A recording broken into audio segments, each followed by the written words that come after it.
All right, it's almost time for our next run, but I'm going to sneak in one last donation before it starts.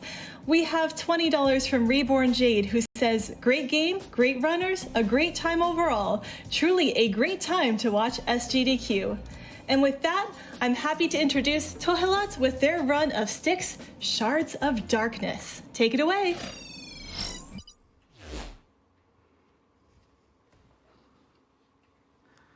Hello, and greetings, everybody. Hello, my name is Fezkoe. This is Tohelat. Today we'll be playing Styx. Well, I guess I won't be playing Styx Shards of Darkness. Tohelat will be. He's kind of the better one of us two. And yeah, today Styx Shards of Darkness will be played. It's a game made in 2017 by Cyanide Studios, and it's a sequel to the previous game, Styx Master of Shadows, and it's one of my favorite stealth games out there. Tohelat will be running, what, any percent plus, right? Just any percent. Oh, any percent. And do it on the easiest difficulty, Discovery, to make sure that these guards don't see us all that much. Yeah. Make it a little bit easier and a little bit faster. Maybe we should start the game so we can actually see how it's done. Sure. So, I will press this, and after the loading screen is done, I will give you a countdown and we will start the timer. So we start in the City of Thieves. It's kind of like a prologue introducing you to the main, I don't know, the basics of what you're supposed to do as a goblin in this City of Thieves. The biggest thing that's important that I don't know if any of the other runners do it, but something that I do is a little goblin runs by, and I've named him Eduardo.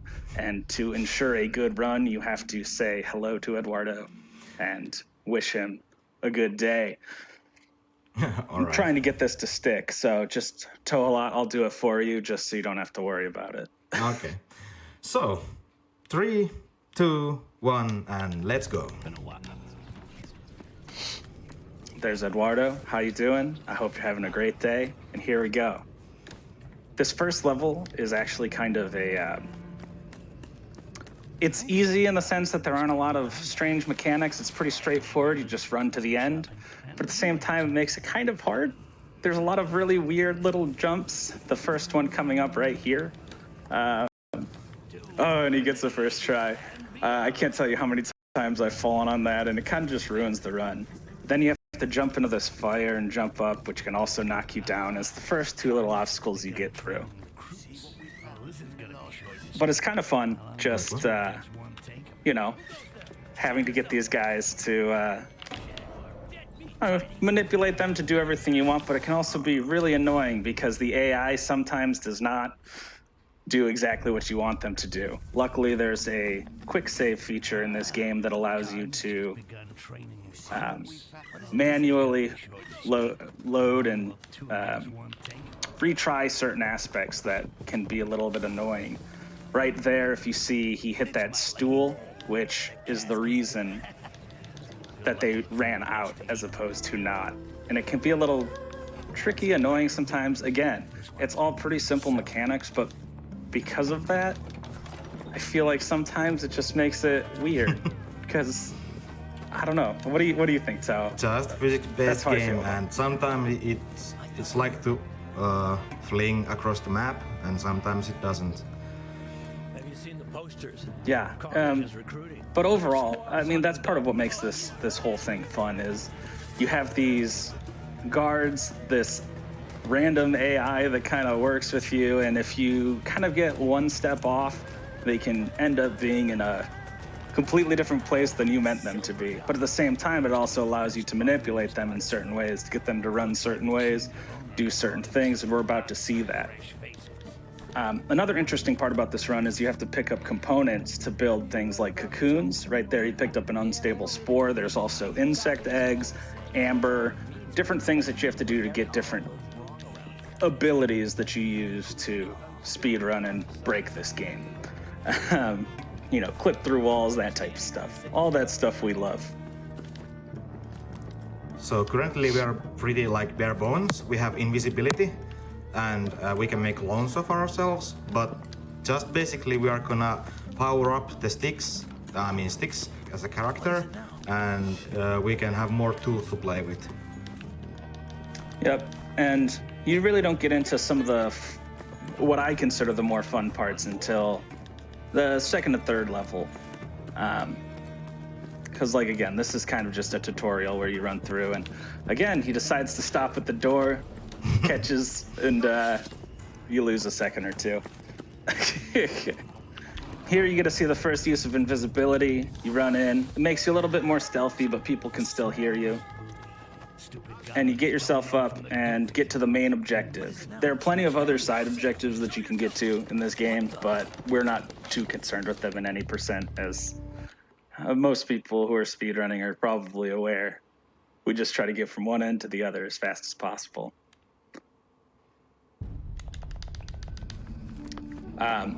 In between a lot of levels, you're either in a hideout or on an airship where you can get your skills right there.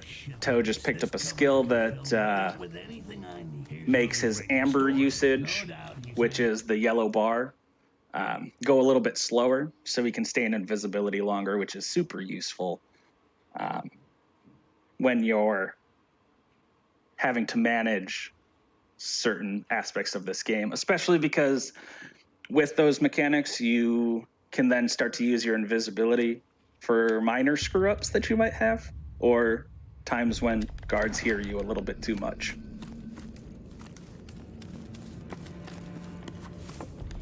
So basically, the first couple of levels is just we are picking ingredients and go into the games as normally, because we don't have any things to play with at the moment, and we are very fragile as a character. Even though we have a full health bar, a couple of sword hits or dagger throws is gonna kill us. So we are trying to be as sneaky as possible, and hopefully without losing too much time. Coming up is a new route that I've actually never run. It's not that new. The current world record holder and Toe have both used it, but I haven't actually run this game in a little bit. But I'm still involved in the community because it's so fun. I love this game and I love the people in it. But yeah, it's interesting because we used to go all the way up through the top, but because in some of these new routes we're using more cocoons, which we build with the ingredients, they found new ways to get more supplies and also make it a little bit easier. So they're going under where we used to go all the way to the top. And now, as long as you don't jump off, it's a pretty good way to go under. It's almost a little bit easier. And you can see here, depending on the save mechanics, it can be really nice to have quick saves at certain times. Now, the tricky part is with the stealth games is that you cannot quick save when you're under suspicion. The red and the orange alerts don't allow you to quick save, so you have to keep that in mind. So if you're not being stealthy enough, sometimes you just got to go for first try and hope for the best. Yeah. But it's a huge mechanic and actually something that we're very lucky that one of the runners, Ace Frog, who is the current world record holder, also made a load remover, especially because most people are running this on their computers. There's a lot of different specs that the loads were causing a lot of variance in people's timing. And so with getting the load remover, that finally allowed us to kind of measure more accurately what people's in-game time was. And I can't tell you how big that was for kind of evening some things out. Yeah, the good thing about this game is that you can always save your game, oh no, if there is not an alert. And if there is an alert or you're doing an action, you cannot save the game. So when you're saving a game, it also changes like the guards' behavior a bit. Like it resets them to like original positions Yeah. or different positions. Because the guards do move on pretty set schedules that can change based on whether or not people see you, people don't see you, what sort of interactions you have. Especially in some of the older runs, there were certain people that you had to assassinate and things like that, where if you assassinated them in the wrong places and things like that, guards would react a little bit differently. I do want to say one thing about this game is that it is gorgeous. And, you know, I don't know. For the time, I thought that it was probably one of the best stealth games out there at the time. And it was just, I don't know, it's beautiful, a game in its own right. Even if you're not a speedrunner, I think it's one of those games that's just worth playing. You got a little trash-talking goblin running around, messing with everything. I mean, what more could you want? And you get these beautiful views. You'll actually see coming up here one of my favorite views in the whole thing, when we're climbing between two sky ships, which, it's just so cool. It gives me chills every time.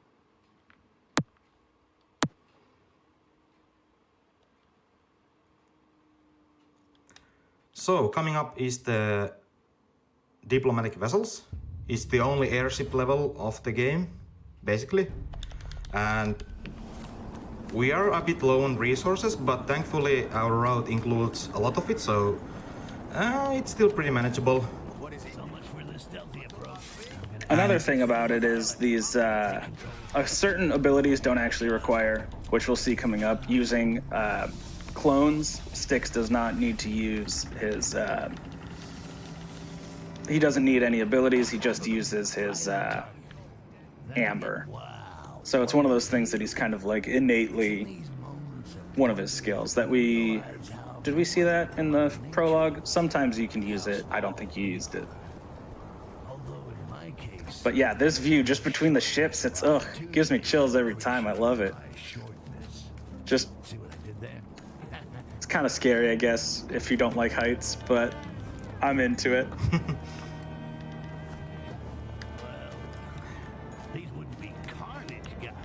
This level's kind of interesting because the guards, you don't worry too much about alerting them this time. You just kind of run straight to a checkpoint. So here, he puts his clone, moves towards the end goal that will be triggered once he uses his clone to trigger another event.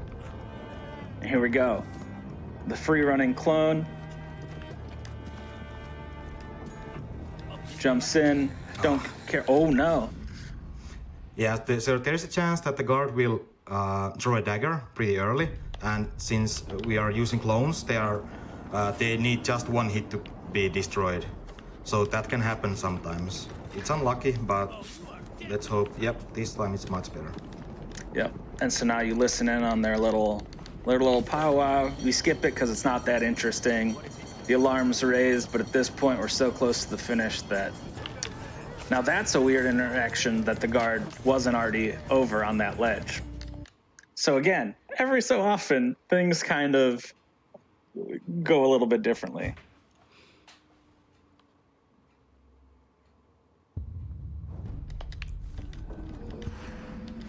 So, we are gonna upgrade ourselves, and first time we are gonna actually craft things. So we need bolt and 3 cocoons.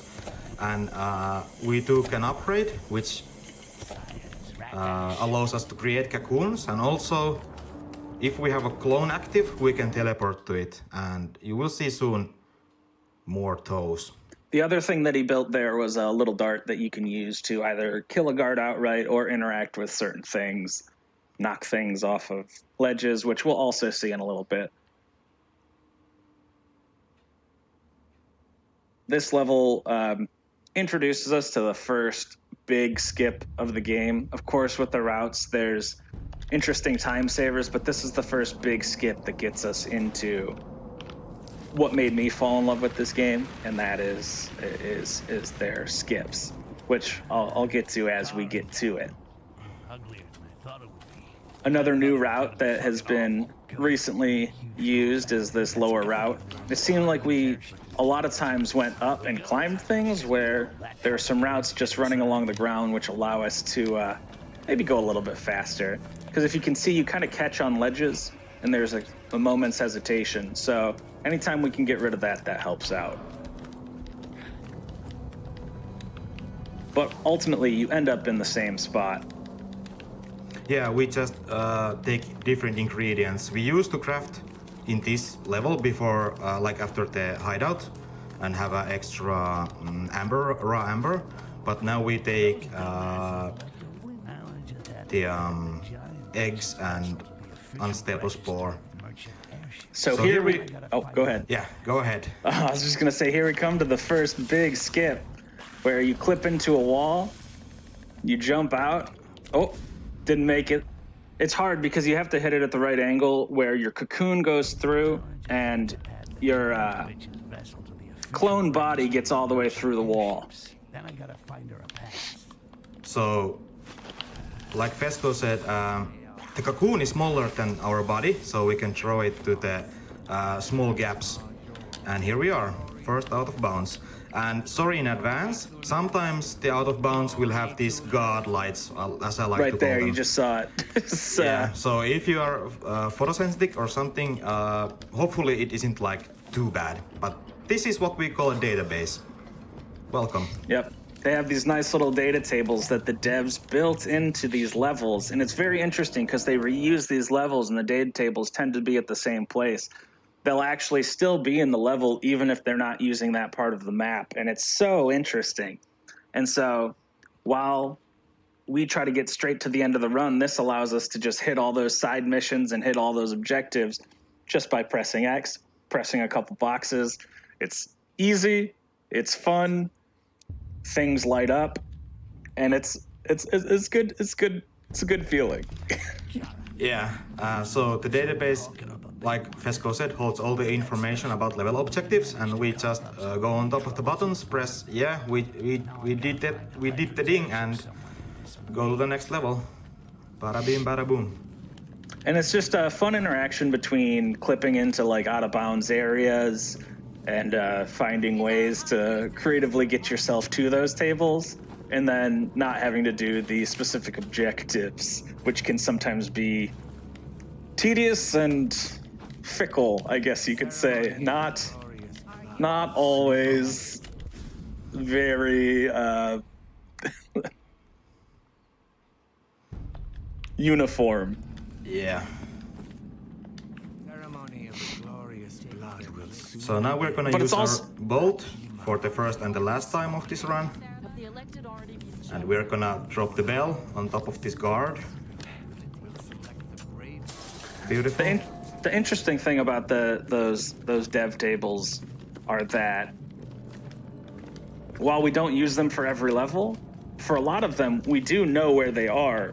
It's just they're not always feasible or easy to get to.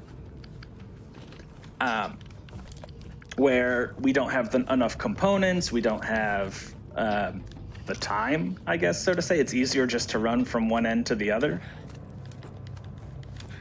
Yeah.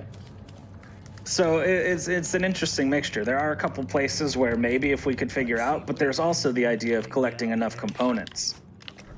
Because we use them for things like this, but there's only so many you can get while still going fast. I'm gonna use my backup amber here because I'm not healthy goblin, so I'm afraid of the daggers. It's always, you always got to be afraid of the daggers. Another interesting thing is as you start to go farther and farther, there's a lot of guards that can basically one-shot kill you. And it'll just instantly end your run. There are some that are easier to deal with, some that are pretty much, you know, if they see you, you're dead, which can be pretty demoralizing if you're pretty far into a run. Yeah, if you like stealth games, this is more like compared to the first two Assassin's Creed and Thief games, other than the newer versions. Like, you can do things, but you are very fragile, but you have many tools to play with and cause chaos. So here is the was it like diplomacy level named, and this is the only time that we do this kind of trick. So a couple of years ago, when I started to run this game, there is a subreddit for Styx, and somebody pointed out that they got dragged through the floor right here, and it just happened to be that this also includes the database. I'll say this probably multiple times through Tohalat's run, but that guard skip, even though he did it the first time, can sometimes be a bit hard to get the guards to do what you want. Again, you're dealing with that AI, and I'll say this a lot of times that it's the bane of my existence when it comes to running this game, but that's also because I'm not great at running this game like Tohalat or Ace Frog are. Well, if you're interested, like on scale 1 to 10, 1 being the easiest and 10 being the hardest, I think this like maybe 2 or 3. It's not that hard, just more like practicing some throws, and that's basically it. Yeah, and I mean, there's all these little tricks about positioning your bodies in certain ways. As you can see, he jumped to the one side. You can also get the trick to work from the other side, where Toe's found that it's easier to get it from that side. And yeah, so here's another database jump that's about to come up. I believe you were telling me that back when this first started, this was a much longer level, and having this database kind of skipped out on a lot of it. Yeah, so the normal way to do this, you have to find the body in this level. And the body will be spawned randomly to the 3 locations, and if you have bad luck, it will take up to a minute to get to the body and clear the mission. But because of the database, we can factor out the RNG part of the game, and it's much more speedrun friendly to play. The fun thing is, as I was saying earlier, these maps are kind of reused in a certain way, and we'll actually see that same exact skip used on a different level, except this time there's nobody in that section of the level, where this time we had to skip by guards. Later on, it's just a kind of unused part of the level that you kind of just run to, which is great. Very fun. This next level coming up is our first introduction to Robies, which are these bugs, and it can also be a little bit annoying. You can see that Toe grabbed a few more skills, and these skills help him with evasion, which are going to be big because these Robies shoot globs of, I don't know, bug goo at you, and this will allow you to kind of not take as many hits. There were some times where, depending on how accurate the Robies were, you could just die on an otherwise good run, and this helps take away some of that variance. Another fun thing about this level is there's a lot of texture to a lot of the ledges, so there's a lot of ledges that you can catch on that you might otherwise not want to. It's usually not that big of an issue, but it can be a little bit annoying when you're going real fast.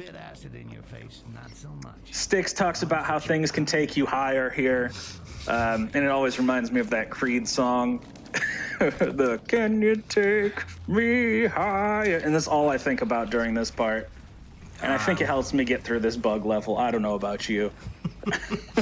Yeah, I think this is a good place for a few donations. Nothing actually happens here. We are just trying to survive. Hopefully this will happen, yes. So if we have any donations, we can take a couple of them.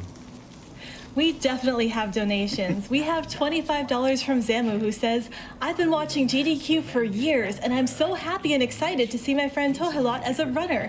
Best of luck for your exciting run. Thank you to everyone involved with this amazing event for making the world a better place." And we have, we just have so many donations here. It's great. We have $20 from, I'm not going to say this right, but I'm going to try, Jor Kelly, who says, nice to see finish runner here on GDQ. And I'm not going to get this right either, but Torile? Good luck. And then we have, I need to work on my Finnish pronunciation quite clearly. And then we have $25 from D. Fiala, who says, with all the fireworks, all of the dogs just had a horrible night. Let's show them some love. Pet the dogs.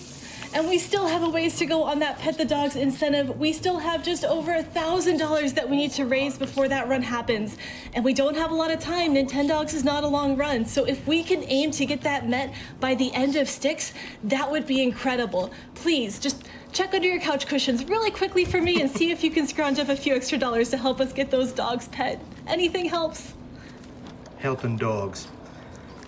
Definitely. I think that's a very noble cause. If not for the goblins, let's do it for the dogs.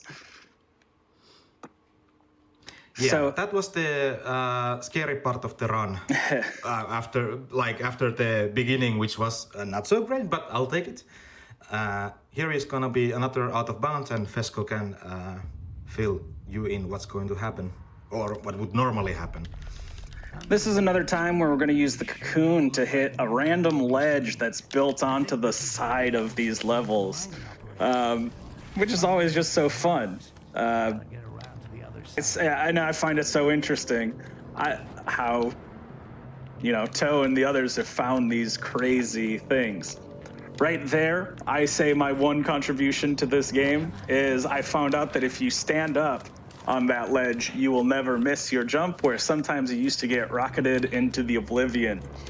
But yeah, that's my one contribution, I think, to this speed run. So I like to make sure that everybody knows about it. So here we are basically jumping blindly, because for some reason these rocks are not solid, but you cannot see through them. And normally you would have to fight a Queen Ruby here, and you would get quartz, but here we are at the database. It says get quartz here, but we don't. So if we actually want to get that quartz, we have to kill the Queen Ruby legit way. And quartz is like this even more powerful and pure stuff than amber is. And with that, we could in theory get better skills at the skill table, but since we don't get it, we don't. You just picked up a few more skills that help you not only assassinate people a little bit better, which will be useful in a few missions, but also that help make you just a little bit more silent. As you get farther and farther, you get these skills that allow you to not trigger the guards as much. But an interesting mechanic just in the game itself is that they start to introduce guards that can smell you.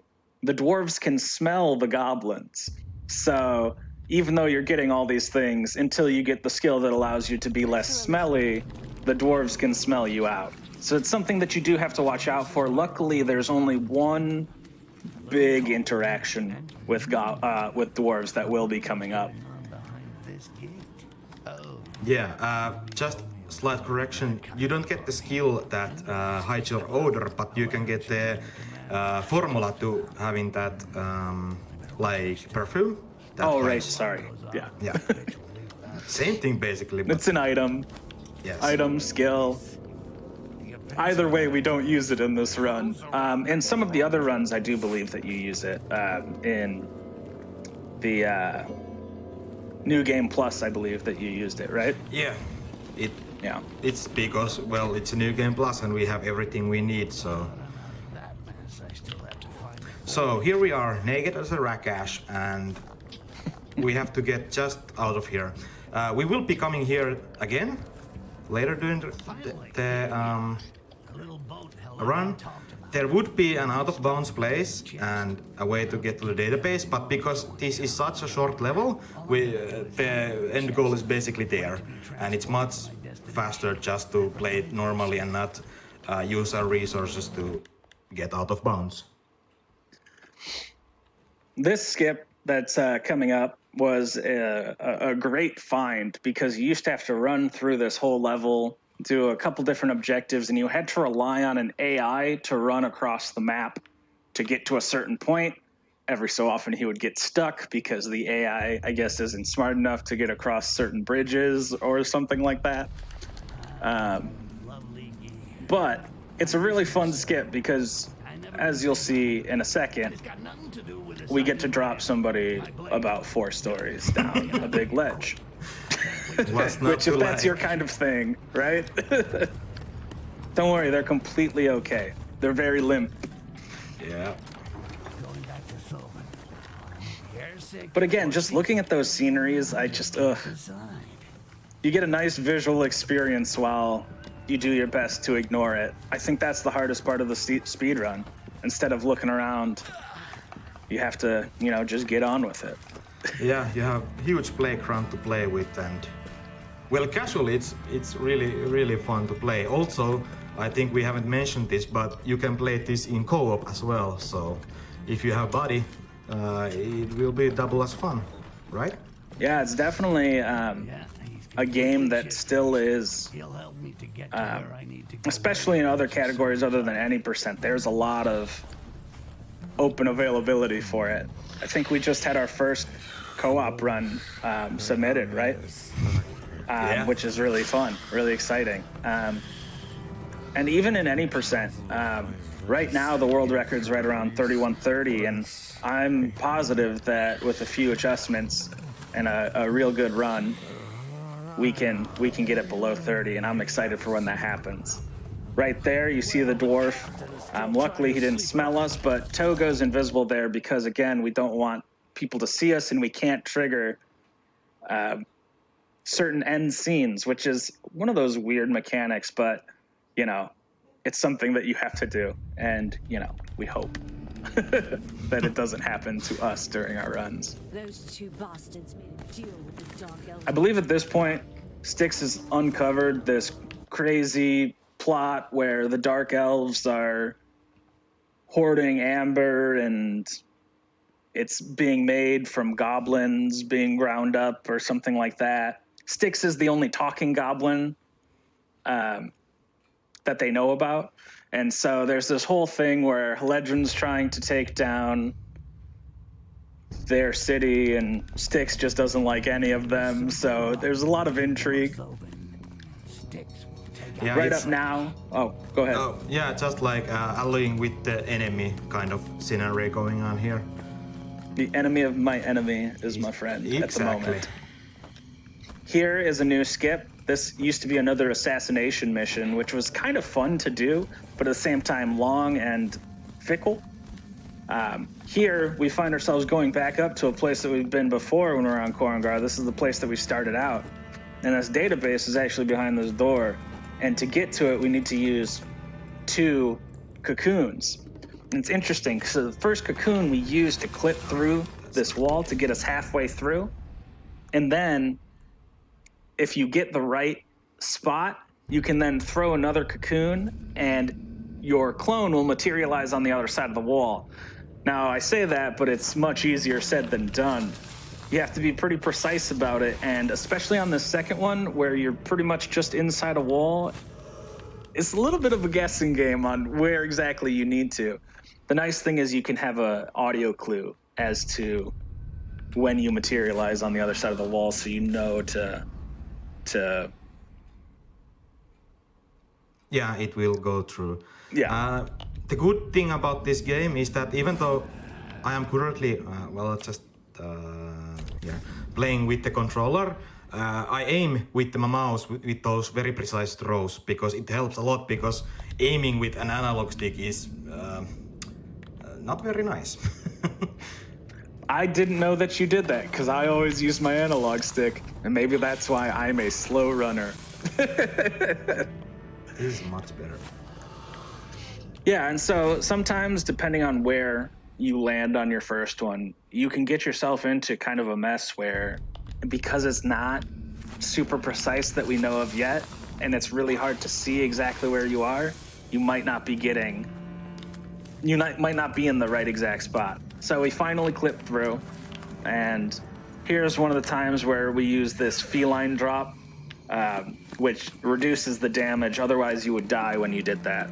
Again, what he said, there's the blinding light that happens, which is very strange, and I'm not sure why they have that mechanic in there. But sometimes I wonder if wearing sunglasses while we did this run might not be a bad idea. It feels weird, but it can be very annoying and very painful to the eyes. Yep. So coming up, the Labyrinth of Passage. Normally, if you play this game, you have this. First of all, the Dark Elves have kidnapped us, Heledrin and Styx, and we are dragged to this Dark Elves ritual place. And to get out of here, you have to pass 6 tests. But this is where when I started to speedrun, or tried to speedrun, I was like, no, I'm not having any of this, and tried to search for Out of Bounds. And actually I found it. Then I was, oh, okay, I can go just end of the level. And so I did. And it does trigger the cutscene that the level is ended, but it doesn't actually boot you out of the level. You are still in the level. And so another runner named Cavalier found that, yeah, here's the database. We can just hit a couple of buttons, and this is basically how we kickstart to find these amazing places. It's the common sentiment amongst all speedrunners of the work smarter, not harder. Exactly. This is actually a really interesting skip, in my opinion, because I actually found this to be one of the harder ones to learn, and then as soon as I got it, it was the easiest one that I'd ever done. Also fun about this is you're running along invisible walls and you're catching on invisible ledges, which is just kind of goofy that it's there. As you can see, I mean, some of these walls and whatnot have no substance, but then there's also invisible walls, so it's kind of interesting that there's the two different kinds. Yeah, walls that you can just walk through, and air that you cannot. So coming up is the same missions we did earlier. So if we have a couple of donations, we could take it here. Absolutely. We have $10 from Ahmad, who says, "Hey Tohalat, best of luck with your Styx run. The whole Finnish speedrunning crew is cheering for you. Just remember, walls are just suggestions. Go through them and give us a good show." I'd say you're doing that so far. Thank you. We also have $5.86 from CPT Sise, who says, "Let's donate to pet the dogs. So little money needed, but so little time left." And it's true, we still need just over $1,000 to meet that incentive. We do not have a lot of time, but I know we can do it. We've already collectively raised over $100,000 for charity. We can definitely make the next 1,000 happen and get those dogs pet. And we also have $50 from Dudemaster47, who says, "I want to see the dogs get the pets that they deserve, and possibly even more, just because who doesn't like petting dogs? We can make it happen." So please keep donating for that one. We're getting closer, but we do need to keep making it work. We don't have a ton of time left, and I don't know how I'm going to sleep at night if I know there's dogs going unpet. Please, we need your help. I think that's a common sentiment for us all. How will we sleep at night if these dogs are not pet? Here, once again, we're finding ourselves in a very familiar skip, but this time there's a weird difference, as we're about to see. So the interesting part is you're dropping to the same thing, except this time the platforms or the buttons are raised, so you have to make sure to hit it. One of the most annoying things that happens is because you have such a short jump, you don't actually make the jump. Luckily here, Toe got it. First try. But it can be a very, very annoying jump. Yeah, you have to jump at the very end of the jump, and you can make it to the side question part of the database. And yeah, I don't know why they raised maybe an just It's because. one of those things that makes me wonder if they meant for people to get there eventually, and it was just like, they'll probably think this is weird. Let's do it. It'll be fun. Because I can't think of any other reason why they'd be raised. Then again, I don't create games, so I can't assume to know. Maybe that's just a normal thing that happens. This is a fun little reroute that happened. We used to wait for this ambassador to come all the way around the level because we were scared of what might happen. But now we just come to him and kill him, and then we plant a letter so that the dwarves and the dark elves, they start a war with each other. Because who doesn't love a little bit of political subterfuge?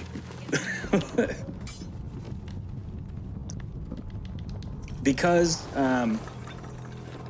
another interesting thing about this is that for the longest time, the Styx would come not invisible when you would kill that dwarf. And the secret was you just had to run away from the dwarf. Because when he fell down, he could knock you out of invisibility. And it saved a lot of headaches because it's such a simple mechanic, but sometimes those simple mechanics just save so much turmoil. And it's another one of those things that I love about speedrunning.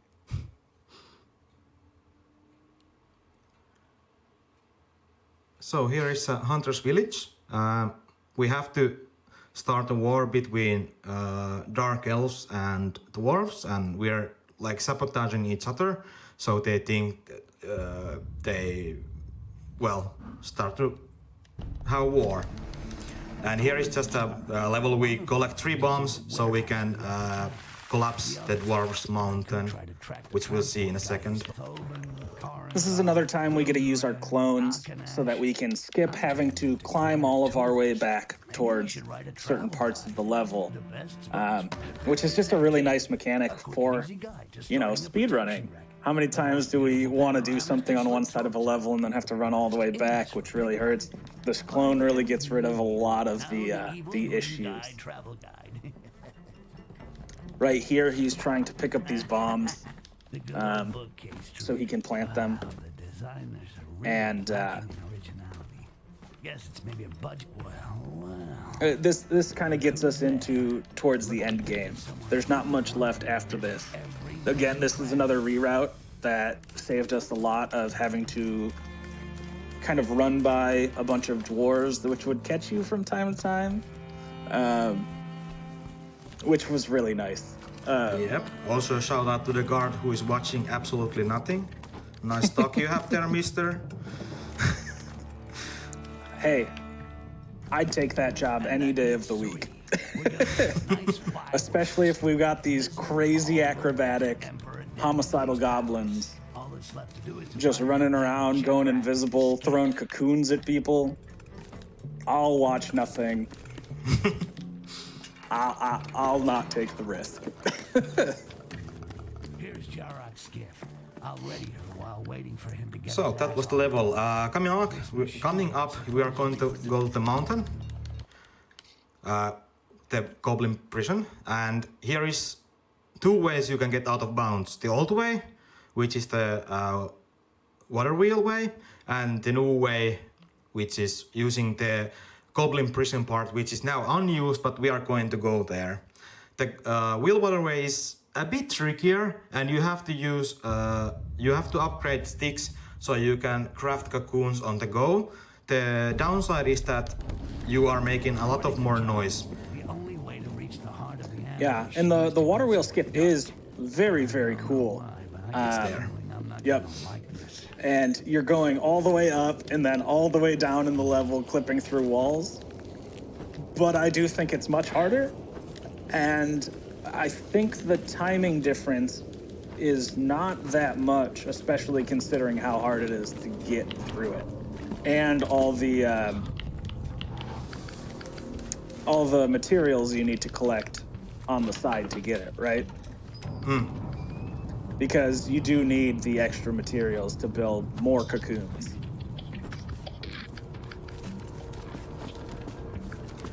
If you And want, especially with some of the new routes, cocoons and the materials are valuable right now. Fun part about this, just a little thing, is if you don't stay crouched and you go a little too high, you can break your egg on a little ceiling rock that juts out, and this can be pretty frustrating as well. yeah, it's there's like invisible collision that's much lower than it seems. So you have to. It is somewhat precise, but with practice, it's doable. Yeah. And, you know, it's another fun thing. You go to this part of the level that was not really meant to be used. There's nobody around, and you're just kind of in a back way of this. This throw, however, is pretty precise, because it's another time where you're throwing it into a corner to clip through a wall. So you're hoping that your cocoon materializes on the other side of this wall.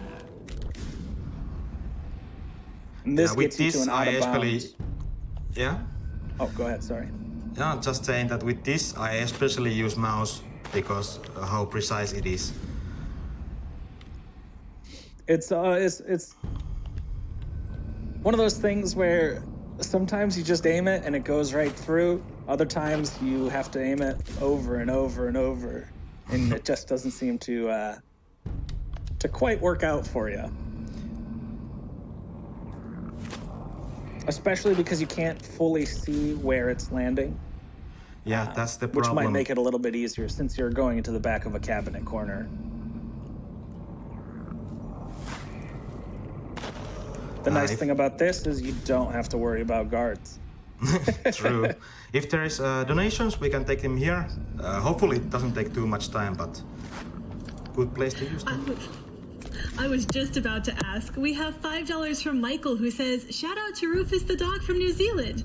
I am here in Sweden watching with my dog, Rufin. Those are such adorable matching names. We have $25 from Claire, who says, do it for the dogs. And that's in all caps, so please do it for the dogs.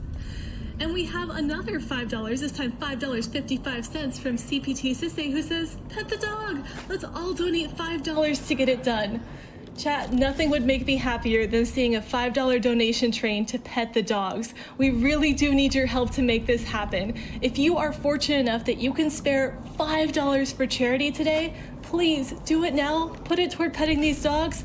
We're getting close, but we do need to push for this or it won't happen. And I would be so sad if we have to tell the runner that they cannot pet the dogs. Please don't make anyone tell them that. That would break our hearts. We also have $50 from Where Chip, who just says, Styx, yay! So finally we got through.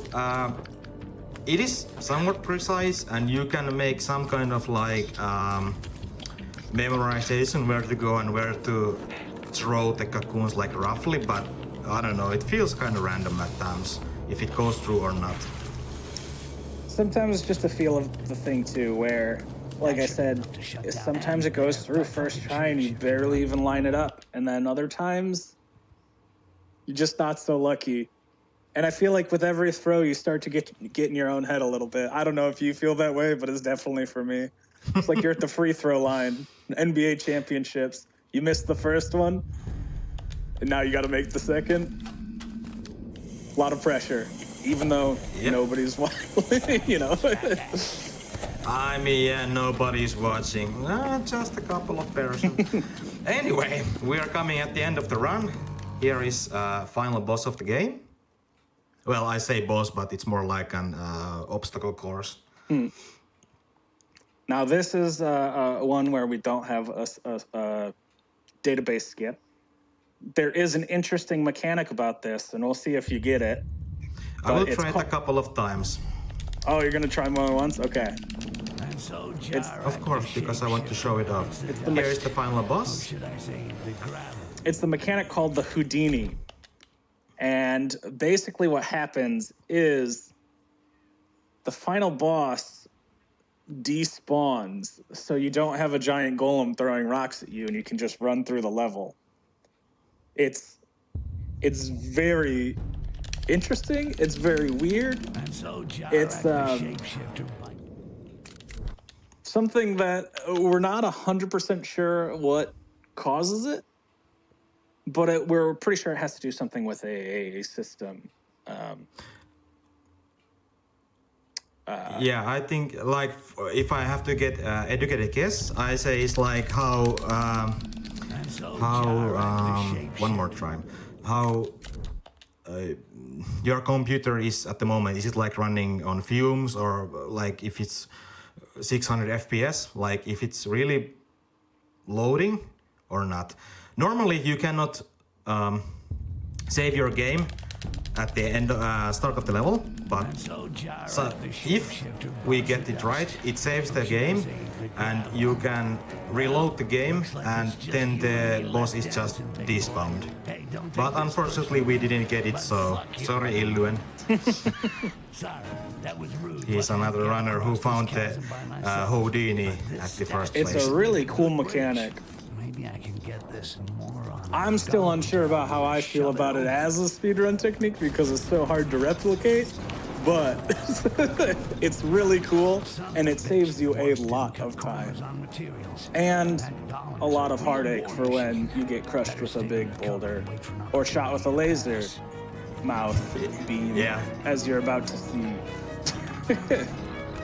That's why we crafted a couple of extra cocoons, because the golem is the only one who can break the bridge for us, and if we don't have the golem, then we don't have the bridge. There's that mouth beam. And the mouth beam is the only one who doesn't like, which doesn't kill us one shot. Everything else in this level will kill us in one shot, which is not nice, obviously. Here, he would shoot you with your mouth, his mouth beam, if he sees you. But luckily, we can go invisible. Also, there's a nice little epic soundtrack that goes along with this that, I don't know, I believe that you guys can all hear it. I don't know how loud it is, but it really gets you in the mood. Hopefully not too loud. So yeah, the time is coming soon. Like when we get the end of the level, it is time, we will say it.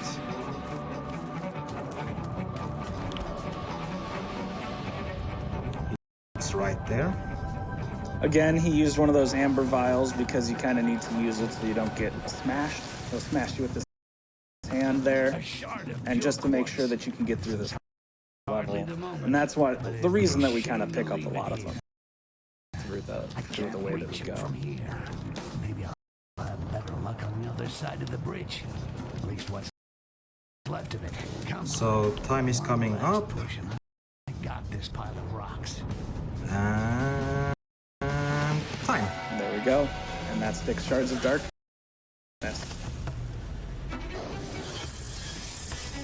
The nice little cutscene where you get to see Styx do some really cool goblin stuff. Defeats giant rock monsters, and I believe this giant rock monster is powered by quartz, right? Yeah, I believe so. If my memory serves me, but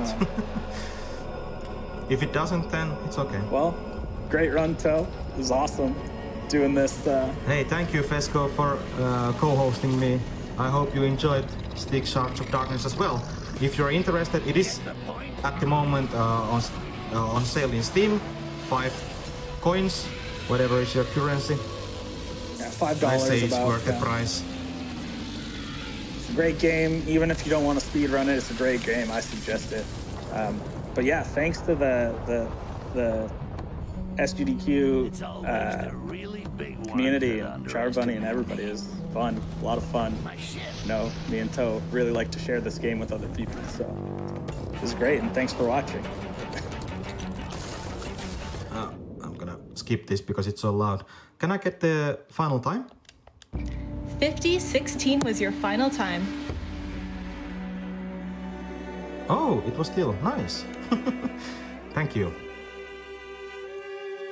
I hope you enjoyed the event and stay hydrated. It's really important. Good final message. Stay hydrated. What a great reminder from an awesome run. I hope you all enjoyed that as much as I did. We have definitely been getting more donations in chat. It's amazing. I looked over at our Pet the Dogs incentive and we're now under $750 away from that. But we do need you to keep donating to keep fueling this train and get us across the finish line. Some people who are helping out are Trey with a $20 donation, who says, the way I see it, we've got 40,000 people watching this late night stream. So if we all donate a couple dollars, we can pet all the dogs. And John, who donates $30, saying, I won't be awake then, but let's pet those dogs. And with that, my time at the mic is at a close, but I will be watching Twitch chat as my parting plea. Please help us get those dogs pet. It would mean so much. But thank you, and I hope you enjoy our upcoming runs because we have some fantastic ones. Thank you.